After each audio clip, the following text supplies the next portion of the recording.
Hey guys, welcome to the study with Mayank. मैं हूं आपका मयंक और आज ला रहा हूं मैं आपके लिए NCERT हिस्ट्री क्लास 8 के MCQ। आज इसी क्रम में आपका यहां पर अध्याय 7वां है। यहां पर हम बुनकर, लोहा बनाने वाले और फैक्ट्री मालिक इनसे संबंधित प्रश्नों को देखेंगे। तो चलिए स्टार्ट करते हैं आज का वीडियो। देखते हैं हमें क्या क्या डिस्कस करना है यहाँ पर।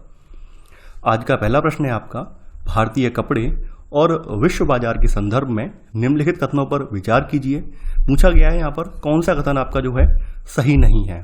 पहला है, भारतीय कपड़े लंबे समय से अपनी गुणवत्ता और बारीक कारीगरी के लिए दुनिया भर में मशहूर थे। सेकंड, दक्षिण पूर्वी एशिया यानी जावा, सुमात्रा और पेनांग तथा पश्चिमी एवं मध्य एशिया में इन कपड़ों का भारी व्यापार था। अगला है, 18वीं शताब्दी से यूरोप की व्यापारिक कंपनियां यूरोप में बेचने के लिए भारतीय कपड़े खरीदने लगी थीं। तो जैसा कि आप लोग जानते ही हैं कि भारतीय जो है हमारे जो हस्तशिल्प के कारोबार में शुरुआत से ही कह सकते हैं निपुण रहे हैं। तो इसी क्रम में हमारे यहाँ जो है कपड़ा जो है बहुत ज़्यादा गुणवत्तापूर्ण और बारीक कारीगरी वाला कपड़ा जो था हमारे यहाँ का वो दुनिया भर में मशहूर था। तो यहाँ पहला वाला कथन आपका बिल्कुल सही है। दूसरी बात यहाँ बताई गई है कि दक्षिण पूर्वी एशिया, जावा यानी जिसमें जावा, सुमात्रा और पेनांग आ जाते हैं, इसके अलावा पश्चिमी और मध्य एशिया में इन कपड़ों का जो है भारी व्यापार था और ये अभी से ही नहीं है, यानी प्राचीन समय से ये व्यापार था। तो यहाँ सेकंड वाला कथन भी आपका सही है। बात करते हैं यूरोपियों की। देखिए यूरोपी हमारे यहाँ जो है आप देखेंगे 16वीं सदी से यहाँ पर यूरोपियों का आगमन हुआ है, यानी कि यहाँ पर हमारे यहाँ 16वीं सदी से यूरोपियों का आगमन हुआ है और उसी समय से यूरोप की जो कंपनियां हैं, व्यापारिक कंपनियां हैं, वो भारत से कपड़ा ले जाती रही हैं यूरोप में बेचने के लिए।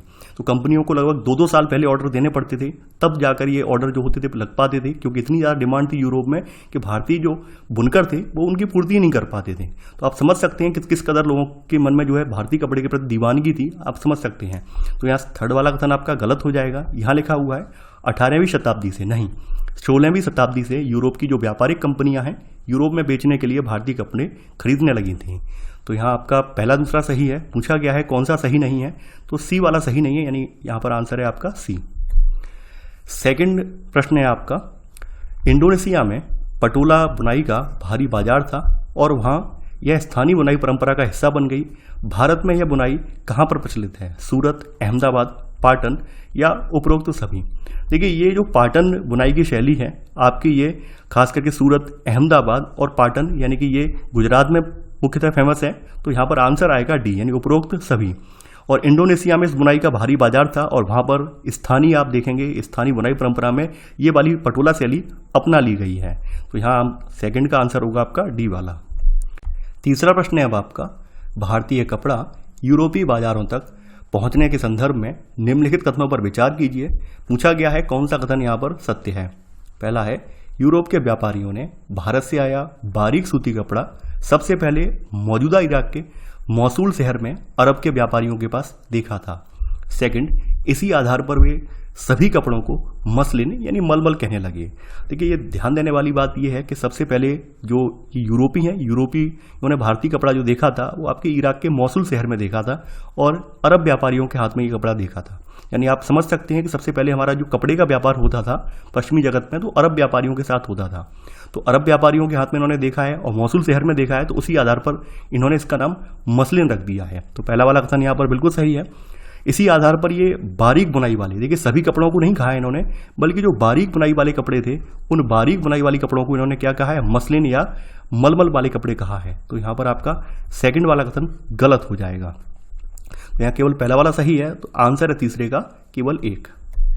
चौथा प्रश्न है अब आपका, भारत में पुर्तगालियों के आगमन के संदर्भ में निम्नलिखित कथनों पर विचार कीजिए। पूछा गया है कौन सा कथन यहाँ पर सत्य है।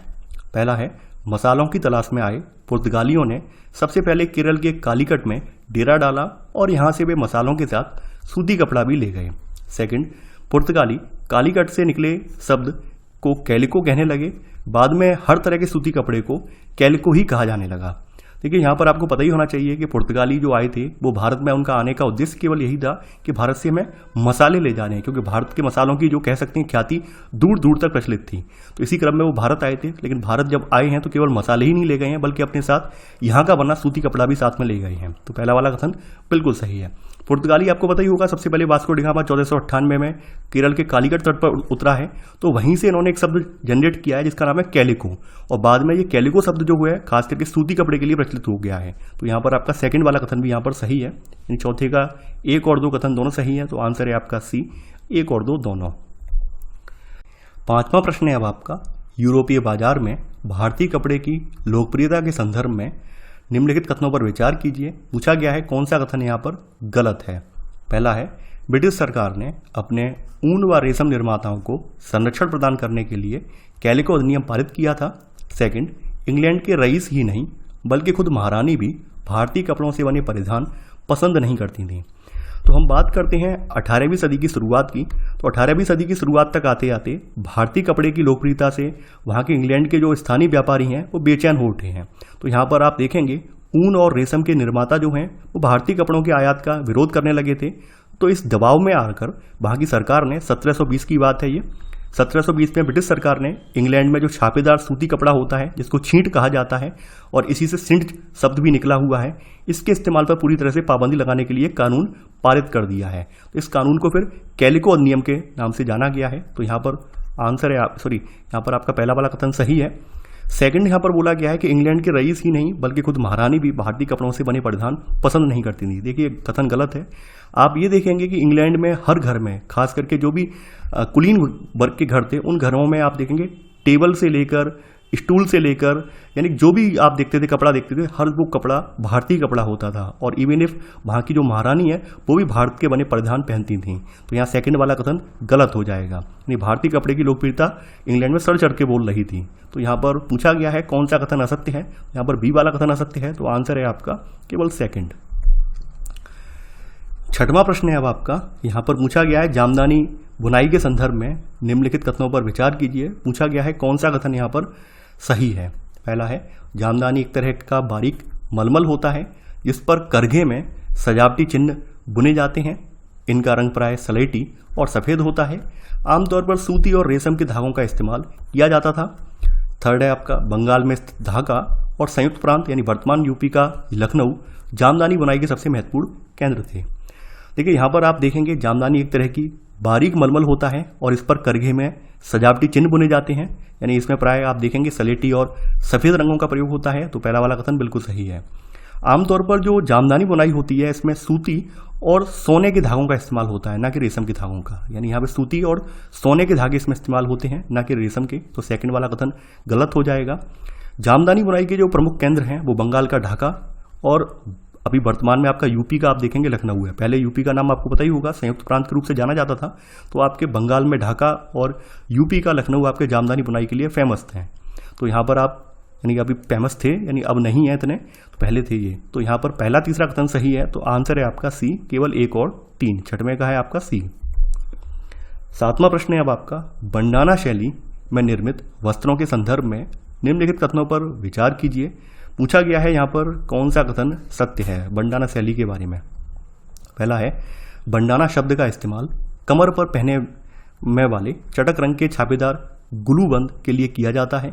सेकंड, बंडाना शैली के कपड़े अधिकांश से तमिलनाडु और आंध्र प्रदेश में बनाए जाते थे। तो बात कर लेते हैं बंडाना शब्द। देखिए बंडाना शब्द का मतलब जो होता है सिर पर पहनने वाला, ना कि कमर पर पहनने वाला। ये सिर पर पहना जाने वाला एक तरह का कपड़ा होता है, जैसे आज के समय में आप स्कार्फ वगैरह देखते हैं उसी तरह का ये होता है। तो ये सिर पर पहनने वाला चटक रंग का एक छापेदार गुलूबंद ये होता है, ठीक है। और ये शब्द जो है हिंदी के बांधना शब्द से निकला है। और इस श्रेणी में चटक रंगों वाले ऐसे बहुत सारी किस्म के कपड़े यहाँ पर आते थे बंडाना शैली में। तो यहाँ पर पहला वाला कथन आपका गलत हो जाएगा, यानी बंडाना शब्द जो है अक्सर आपके सिर पर पहनने वाले जो पोशाक होती थी उसके लिए प्रयोग किया जाता था। तो बंडाना शैली के कपड़ों की बात कर लें, आप देखेंगे बंडाना शैली के जो कपड़े हैं खास करके आपके राजस्थान में और आपके गुजरात में बनाए जाते हैं। यानी ध्यान देने वाली बात यह है कि ये आपके राजस्थान और गुजरात में बंडाना शैली के कपड़े बनाए जाते हैं। तो सेकंड वाला कथन गलत हो जाएगा। तो यहाँ पर आपका पहला दूसरा कथन दोनों ही कथन गलत हैं और आंसर होगा यहाँ पर डी, ना तो एक सही है और ना ही दूसरा सही है। 8वां प्रश्न है अब आपका, यूरोप में कपड़ा उत्पादन के क्षेत्र में हुए तकनीकी सुधारों के संदर्भ में निम्नलिखित कथनों पर विचार कीजिए। पूछा गया है कौन सा कथन यहाँ पर असत्य है। पहला है, 1864 में जॉन के ने स्पिनिंग जेनी का आविष्कार किया, जिससे परंपरागत तकनीकों की उत्पादकता काफ़ी बढ़ गई। सेकंड है 1786 में रिचर्ड आर्कराइट ने वास्प इंजन का आविष्कार किया, जिसने सूती कपड़े की बुनाई को क्रांतिकारी रूप से बदल दिया। तो बात कर लेते हैं यहाँ पर 1764 की। देखिए 1764 में यहाँ पर एक व्यक्ति हुए हैं जॉन के। तो जॉन के ने यहाँ पर स्पिनिंग जेनी का आविष्कार किया है। देखिए स्पिनिंग जेनी एक ऐसी मशीन होती है जिससे एक कामगार जो है एक साथ कई तकलियों पर काम कर सकता था। जब वह पहिया घुमाता था तो सारी तकलियां साथ में घूमने लगती थी। इससे क्या होता था, कारीगरों की बचत होती थी और समय की बचत भी होती थी। तो यहाँ पहला वाला कथन असत्य हो जाएगा। ये जॉन के ने आविष्कार इसका किया है और ये 1764 में किया है। बात कर लेते हैं, देखिए वास्प इंजन, यहाँ पर ये वास्प इंजन अलग है। ये आपके वास्प इंजन जो लगाया गया है ये केवल और केवल सूती कपड़ा मिल में लगाया गया है। ये आप जो रेलवे वाला इंजन देख रहे हैं, लोकोमोटिव इंजन, जो लोको इंजन बोला जाता है, उस तरह का इंजन नहीं है ये। तो 1786 में रिचर्ड आर्कराइट ने यहाँ पर वास्प इंजन का आविष्कार किया है इसमें, यानी अपने सूती कपड़ा मिल के लिए। और ऐसे करके आप देखते हैं, ऐसे सूती कपड़े की बुनाई को एक क्रांतिकारी रूप से इसने बदल दिया है। तो यहाँ सेकंड वाला कथन आपका सही है। पूछा गया है कौन सा कथन यहाँ पर असत्य है, केवल पहला वाला गलत है। तो आंसर है आपका केवल एक। नवा प्रश्न आपका है अब, भारत के विभिन्न हिस्सों में बुनकरी का काम करने वाले समुदायों के संदर्भ में निम्नलिखित युग्मों में से कौन सा सही नहीं है, ये आपको बताना है। यहाँ पर बंगाल तांती, उत्तर भारत सालेवा कैकुल्लार, दक्षिण भारत जुलाहे या मोमिन। देखिए आप देखेंगे बुनकर जो होते हैं वो आमतौर पर बुनाई का काम करने वाले समुदायों के ही कारीगर होते हैं और ये पीढ़ी दर पीढ़ी इसी हुनर को आगे बढ़ाते हैं। तो इसी क्रम में बंगाल के जो बुनकर हैं उनको तांती के नाम से जाना जाता है। उत्तर भारत के जो बुनकर हैं वो खास करके आप देखेंगे उन्हें जुलाहे या मोमिन बोला जाता है। वहीं दक्षिण भारत के जो बुनकर हैं उन्हें साले व कैकुल्लार कहा जाता है, या फिर एक नाम और है इनके लिए देवांग, यानी एक नाम और प्रयुक्त होता है देवांग नाम। तो यहाँ पर आप देखेंगे यहाँ पर सेकंड और थर्ड कथन जो है गलत है, क्योंकि उल्टा लिखा हुआ है। तो दक्षिण भारत में साले व कैकुल्लार या देवांग कहा जाता है, वहीं उत्तर भारत में इन्हें जुलाहे या मोमिन कहा जाता है। तो यहाँ पर पूछा गया है कौन सा कथन सही नहीं है, तो आपका 2 और 3 सही नहीं है। तो 9वें का आंसर होगा आपका बी, केवल 2 और 3। 10वां आपका जो प्रश्न है ये है, कपड़ा उत्पादन के चरणों का सही क्रम निम्नलिखित में से कौन सा है। यहाँ पर देखिए बीच में डैश लगाना था, वो लगाना मैं भूल गया हूँ, यहाँ पर ही मैं लगा देता हूँ हाल के हाल। तो यहाँ आपको बताना है बुनाई कताई छपाई, छपाई कताई बुनाई, कताई बुनाई छपाई। तो देखिए सबसे पहले आप जान लेते हैं सूत कातना जो है, यानी सूत की जो कताई होती है, ये कपड़ा उत्पादन का सबसे पहला चरण होता है। और ये काम अधिकांशतः घरों में जो लेडीज होती हैं यानी महिलाएं होती हैं इनके द्वारा किया जाता है। और चरखा और तकली जो है घर घर में पाए भी जाते थे, आप लोग जानते ही हैं पहले के समय में। तो धागे को चरखे पर काट कर तकली में लपेट दिया जाता था, और जब कताई पूरी हो जाती थी तो बुनकर इस धागे से कपड़े बुनते थे। और जब पुरुष, देखिए खास करके यहाँ देखेंगे जो बुनाई का काम होता था वो उसमें पुरुष जो थे सहभाग करते थे। इसके बाद जो कपड़ा जब बुनकर तैयार हो जाता था तो बुनकर तैयार होने के बाद मान लीजिए कपड़ा जो है फिर कहाँ जाएगा, रंगाई के लिए जाएगा। तो वहाँ पर जो रंग साज होता है यानी रंगने वाला, जो रंगरेज भी बोलते हैं जिसे, खास करके आप देखेंगे एक समुदाय है चिप्पीगर समुदाय, वो कपड़े रंगने में माहिर होता है। चिप्पीगर समुदाय है ये। तो ये इसका काम ही होता है पैतृक रूप से कपड़े रंगने का। पहले के समय में चिप्पीगर हुआ करते थे। तो आप अगर इसी क्रम में जाएंगे तो सबसे पहले कताई होती है, कताई के बाद बुनाई होती है, बुनाई के बाद छपाई होती है। तो 10वें का आंसर होगा आपका सी, यानी कताई बुनाई और छपाई। 11वां प्रश्न है अब आपका, 19वीं सदी में बुनकरों द्वारा तैयार भारतीय कपड़े के संदर्भ में निम्नलिखित कथनों में से कौन सा सही नहीं है, ये पूछा गया है गलत कौन सा है। पहला है ब्रिटेन में सूती कपड़ा उद्योग के विकास से भारतीय कपड़े को अंतर्राष्ट्रीय कपड़ा बाजारों में ब्रिटिश उद्योगों से बने कपड़ों से मुकाबला करना पड़ता था। सेकंड है 19वीं सदी की शुरुआत में ब्रिटिश सरकार ने भारत से आने वाले कपड़े पर भारी सीमा शुल्क थोप दिए। अगला है 19वीं सदी के अंत में दक्षिणी भारत के शोलापुर और पश्चिमी भारत का मदुरै बुनकरी के महत्वपूर्ण केंद्र थे। अगला है 1931 में चरखे को भारतीय राष्ट्रीय कांग्रेस के तिरंगे झंडे के बीच वाली पट्टी में जगह दी गई, जिससे खादी को बल मिला। तो आप लोग बात करते हैं जैसे ही ब्रिटेन में औद्योगिक क्रांति का आगाज होता है तो वहाँ पर सूती वस्त्र का उत्पादन एक लार्ज स्केल पर होने लगता है, यानी एक बड़े स्केल पर होने लगता है। और धीरे धीरे आप लोग जानते ही हैं कि जो ब्रिटेन का कपड़ा है पूरी दुनिया के बाजारों में छा जाता है। तो ऐसे में आप देखेंगे जब ब्रिटिश कपड़ा उद्योग का विकास होता है तो इससे भारतीय कपड़ा उद्योग को कड़ी प्रतिस्पर्धा करनी पड़ती है। और ऐसे में आप देखेंगे भारतीय कपड़ा उद्योग यहाँ पर चौपट हो जाता है। उसके दोनों रीजन हैं। एक तो रीजन ये है कि हम लोग औपनिवेशिक शासन के गुलाम बन जाते हैं, औपनिवेशिक शासन हमारे यहाँ स्थापित हो हो जाता है। दूसरी बात यह है कि हमारे यहाँ कोई तकनीकी विकास नहीं हो पाता है, ये भी एक सबसे बड़ा रीजन था। तो यहाँ पहला वाला कथन यहाँ पर बिल्कुल सही है। अगला है यहाँ पर देखिए, यहाँ पर पहले क्या था, पहले वहाँ वही था कि ब्रिटेन में यानी इंग्लैंड में आप देखेंगे भारतीय कपड़े को लेकर बहुत ज़्यादा दीवानगी थी। तो वहाँ के जो स्थानीय जो भी बुनकर हैं या स्थानीय जो भी कंपनियां वाले थे उसका विरोध करते थे। उनका मानना ये था कि भाई हमारे यहाँ बनाया हुआ कपड़ा जो लोग हैं वो इंग्लैंड के लोग पसंद नहीं करते हैं, जबकि भारतीय जो कपड़ा है जो कि कई गुना ऊंचे दामों पर खरीदा जाता है उसको लेने को तैयार हो जाते हैं। तो उन्होंने सरकार से गुजारिश की है, सरकार के सामने अपना विरोध दर्ज करवाया है कि आप लोग भारतीय कपड़े पर या तो प्रतिबंध लगा दें या फिर इतना ज़्यादा कस्टम ड्यूटी उस पर लगा दें कि उसकी कीमत इतनी ज़्यादा हो जाए कि लोग खरीदने को तैयार ही ना हो। तो यहाँ पर वही हुआ है, ब्रिटिश सरकार ने भारत से आने वाले कपड़े पर भारी सीमा शुल्क लगाया है। सीमा शुल्क लगाने की वजह से क्या हुआ है, भारतीय कपड़े के दाम और ज़्यादा महंगे हो गए हैं ब्रिटेन में। तो ऐसे में ब्रिटेन के जो आम लोग थे जो कि भारतीय कपड़े के प्रति दीवानगी रखते थे वो फिर इसे नहीं खरीद पाए हैं। यहाँ सेकंड वाला कथन आपका सही है। अगला है 19वीं सदी के अंत में दक्षिणी भारत के शोलापुर और पश्चिमी भारत का मदुरै बुनकरी के महत्वपूर्ण केंद्र थे। देखिए हम ये देखते हैं कि जो कपड़ा उत्पादन में बेशक ब्रिटेन ने जो है भारत को बाहर कर दिया है, दुनिया के विश्व के बाजारों से भारतीय कपड़े को बाहर कर दिया है, लेकिन कुछ प्रकार के कपड़े कुछ इस प्रकार भी होते थे जिनकी बुनाई मशीन पर संभव नहीं थी, जिनकी बुनाई केवल और केवल हाथ से ही संभव थी। तो यहाँ पर आप देखेंगे 19वीं सदी के अंत में दक्षिणी भारत का जो है मदुरै, दक्षिण भारत का जो मदुरै वाला रीजन है और यहाँ पर आपका पश्चिमी भारत का जो शोलापुर वाला रीजन है, यहाँ पर जो हस्तशिल्प वाला कपड़ा है उसका विकास यहाँ पर हुआ है। यानी पूरी तरह से आप देखेंगे पूरी तरह से भारतीय कपड़ा उद्योग चौपट नहीं हुआ है। जो कि हाथ से बनाए जाने वाले जो बुने जाने वाले कपड़े होते हैं वो मशीन से बुने जाने संभव नहीं है, क्योंकि उनमें उस तरह की डिजाइन नहीं डाली जा सकती है। तो यहाँ सी वाला कथन गलत है, क्योंकि यहाँ पर उल्टा लिखा हुआ है। दक्षिण भारत में आपका मदुरै पड़ता है और शोलापुर जो है पश्चिमी भारत में पड़ता है।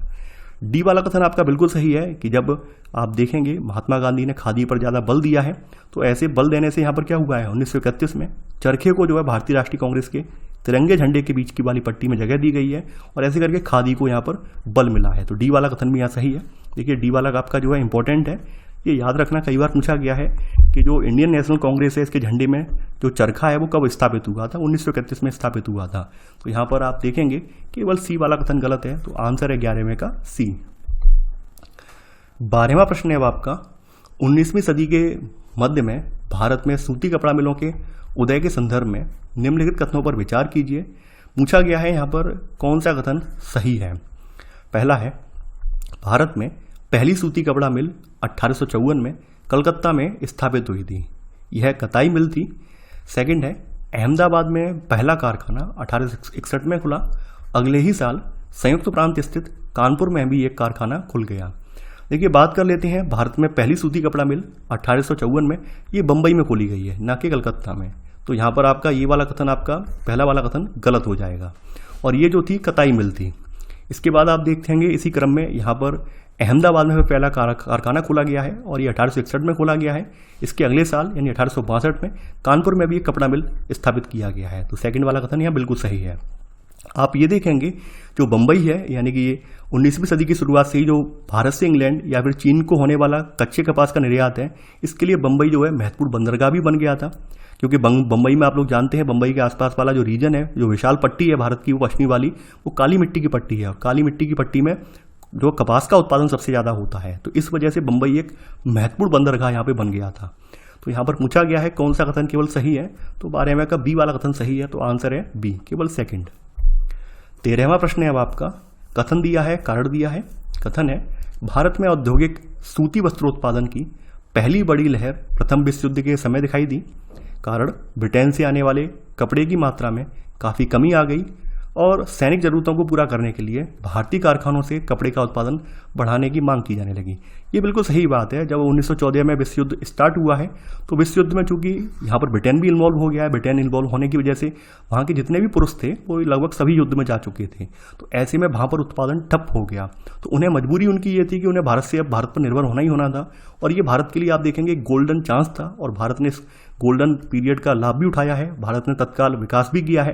तो आप देखेंगे कि यहाँ पर हमारे यहाँ तमाम उस समय मिल वगैरह स्थापित किए गए हैं ताकि ज़्यादा से ज़्यादा जो ब्रिटेन की ज़रूरतें हैं उनको पूरा किया जा सके।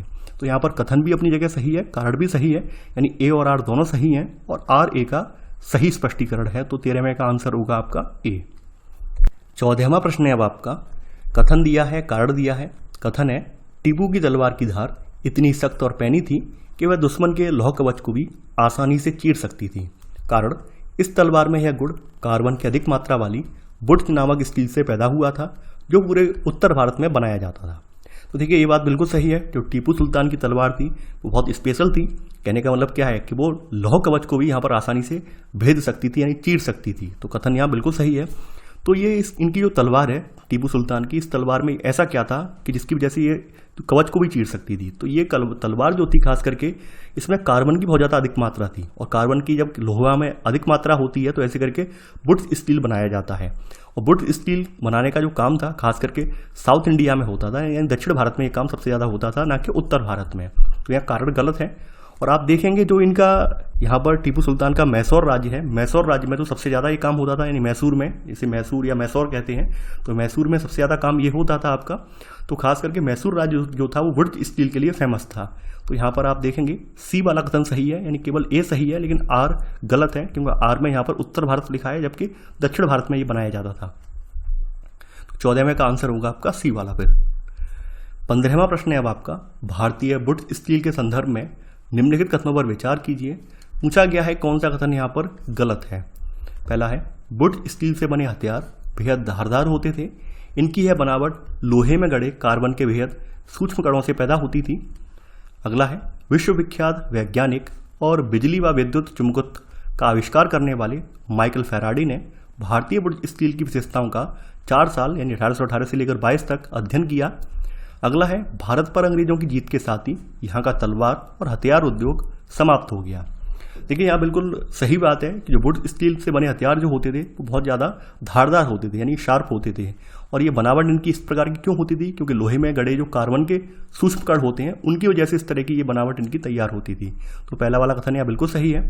आप देखेंगे यहाँ पर जो प्रख्यात आपके फिजिक्स हैं, यानी आपके जो प्रख्यात भौतिकी के वैज्ञानिक हैं माइकल फैराडे, जिन्होंने बिजली और विद्युत चुंबकत्व का आविष्कार किया था, इन्होंने भारतीय वुड स्टील का कई साल तक अध्ययन किया है, यानी 4 साल तक इसका अध्ययन किया है कि ऐसी क्या विशेषता है जो तकनीक हमें नहीं मालूम है, जबकि भारतीय इसको जो है भारतीय लोग कई हजार सालों से इसको इस्तेमाल करते आ रहे हैं। तो इन पर उन्होंने इस पर 4 साल अध्ययन किया है।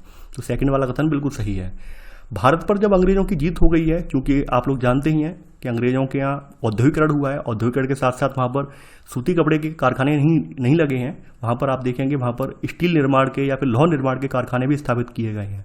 तो उन्होंने क्या किया है, यहाँ पर भारत में अपने यहाँ भारी भरकम कर लगाए हैं, यानी कि जो भी उत्पादक लोग हैं, उत्पादक से मतलब क्या है, जो भी आपके बुनकर हैं, आपके हथियार बनाने वाले हैं या फिर जो लोहे का काम करने वाले हैं, इन सब पर टैक्स लगाया है। तो टैक्स लगाने की वजह से क्या हुआ है, इन लोगों का जो काम करना बहुत ज़्यादा दुश्वार हो गया है, काम कर ही नहीं पाए हैं। खास करके जो लोहे बनाने के लिए, लोहा बनाने के लिए जो अयस्क चाहिए हुआ करता था, तो अयस्कों पर इन्होंने ज़्यादातर जो भी रिसोर्सेज थे वो सारे अपने कब्जे में ले लिए हैं। तो ऐसे में इन लोगों को अयस्क मिल ही नहीं पाया है। जब अयस्क नहीं मिलेगा तो लोहा भी नहीं बनेगा। तो इस वजह से आप देखेंगे कहीं ना कहीं भारतीय जो उद्योग है, आपका स्टील बनाने का उद्योग है, ये पूरी तरह से चौपट हो गया है। यानी कि आप देखेंगे यहाँ का तलवार और हथियार उद्योग समाप्त हो गया है। तो यहाँ पर आपके तीनों ही कथन सही हैं। पूछा गया है कौन सा कथन गलत है, तो इनमें से कोई भी कथन गलत नहीं है, यानी आंसर होगा 15वें का डी। 16वां प्रश्न है अब आपका, भारत में लौह इस्पात कारखानों की स्थापना के संदर्भ में निम्नलिखित कथनों पर विचार कीजिए। पूछा गया है कौन सा कथन सत्य है। पहला है, भिलाई स्टील संयंत्र के लिए अयस्क की आपूर्ति का स्रोत ढूंढने में बंगाल के तांती समुदाय के लोगों ने सहायता की थी। सेकंड है, टिस्को यानी जिसे Tata iron and steel company कहा जाता है, इसकी स्थापना सुवर्ण रेखा नदी के तट पर की गई थी। तो देखिए, आप लोगों ने जानते होंगे कि यहाँ पर जो भारत में लोहा और इस्पात कारखाना लगाना चाहते थे, जमशेदजी टाटा जी लगाना चाहते थे, लेकिन उस समय उन्हें ये पता नहीं था कि वास्तव में भारत में इतना अयस्क मौजूद है भी या नहीं है। तो इसकी खोज के लिए उन्होंने एक अमेरिकी भूवैज्ञानिक थे चार्ल्स बेल्ड, इनका सहारा लिया और चार्ल्स बेल्ड को लेकर वो मध्य भारत के जंगलों में निकल पड़े।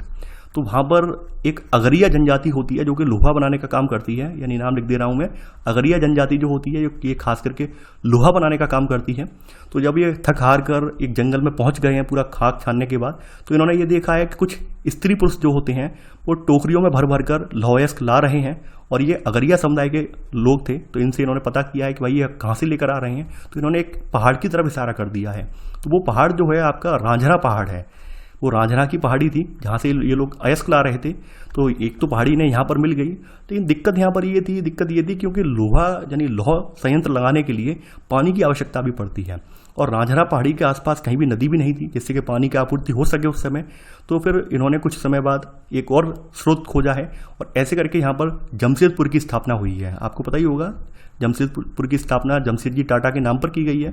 जमशेदपुर के आसपास भी इन्होंने लौह मिल गया है, तो वहाँ पर जमशेदपुर में इन्होंने प्लांट लगाया है, क्योंकि इसके किनारे आप देखेंगे सुवर्णरेखा नदी बहती थी। तो इनकी जो पानी की उपलब्धता थी वो पूरी हो गई यहाँ पर।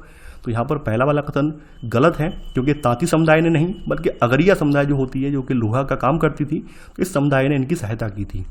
तो सेकंड वाला कथन बिल्कुल सही है। टिस्को की स्थापना सुवर्णरेखा नदी के तट पर की गई थी और यहाँ पर 1912 से इसमें उत्पादन भी स्टार्ट हो गया है। तो यहाँ पर आपका सेकंड वाला कथन सही है। तो आंसर है आपका बी, केवल सेकंड।